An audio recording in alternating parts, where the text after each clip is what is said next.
नमस्कार मंडळी. सण असो वा नसो, पण घरात जेव्हा साजूक तुपातला शिरा बनतो तेव्हा सुगंध सुटतो ना, तेव्हा मन प्रसन्न होतं. तर आज आपण साजूक तुपातला शिरा बनवणार आहोत. त्यासाठी मी इथे घेतलेला आहे 1 कप रवा. त्याच कपाच्या सहाय्याने आपल्याला सर्व सामान मापून घ्यायचं आहे. जेवढा रवा घेतलेला आहे त्याच कपाच्या सहाय्याने थोडीशी कमी साखर घ्यायची आहे. रवा घेताना आपल्याला बारीकच रवा घ्यायचा आहे. त्याच कपाच्या सहाय्याने 2 कप दूध घेतलेलं आहे. दुधाऐवजी तुम्ही पाणीही वापरू शकता किंवा 1 कप दूध आणि 1 कप पाणीही घालू शकता.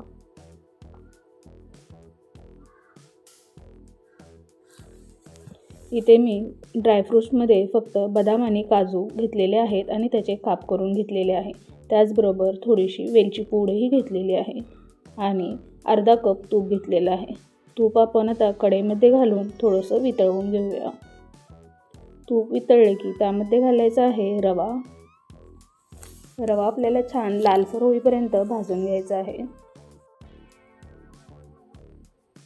रवा बारीक असेल तर शिऱ्याला अजूनच छान चव येते. आपण आता छान रवा लालसर होईपर्यंत भाजून घेऊया. थोडासा लालसर रवा झाला की त्यामध्येच घालायचे आहे ड्रायफ्रूट्स. तेही आपल्याला रव्यासोबत थोडेसे भाजून घ्यायचे आहेत. रवा भाजला की त्यामध्ये जे आपण मापून घेतलेलं दूध होतं ते घालून घ्यायचं आहे.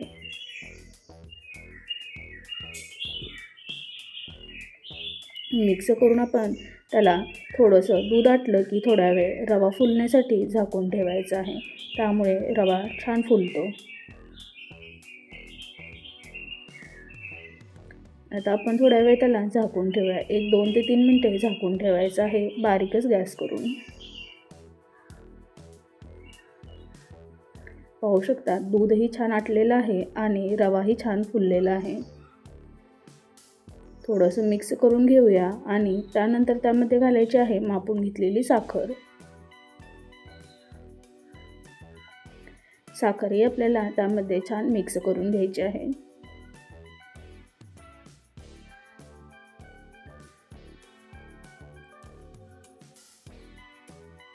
तुम्ही असा शिरा नाश्त्यासाठी किंवा प्रसादासाठीही बनवू शकता. साखरही आपली आता छान मिक्स झालेली आहे, तर आपण त्याला 2 मिनिटे झाकून ठेवूया.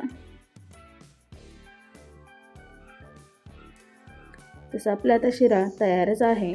तर त्यामध्ये आपल्याला घालायची आहे वेलची पूड. थोडंसं मिक्स करून घेऊया आणि त्यानंतर त्यात घालूया वेलची.